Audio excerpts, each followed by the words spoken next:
Now we shall learn how string operators are chained. Let us use this int main first. int main, and then we'll use cout. And if I include namespace here, then I don't have to add separately the std before cout. Suppose I want to write like this: my country, string literal completed, then another this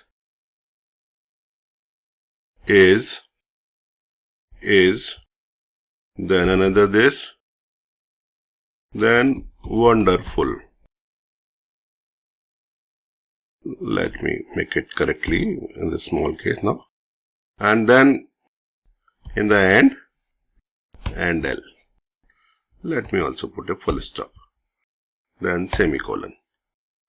And since we wrote this int here, so there must be a line which is returning some integer. So we'll put a return 0, which means that program has run successfully till this point. So to the operating system, this will return 0 value, which means program has been successfully run. We can return the errors also if there are chances of certain types of errors which may be reported to operating system. So this is called string insertion operator chaining because multiple have been used.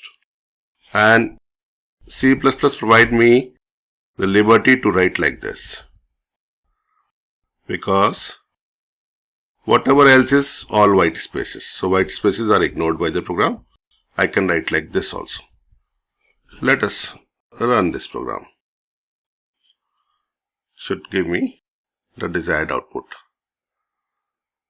There is some problem. Yeah. Semicolon is required here. While testing these programs, you are also learning how to so this requires actually this. Let us remove this because this online shell requires this kind of thing. So this will be required here also because these are C objects. So this will give my country is wonderful, but spaces are not correct.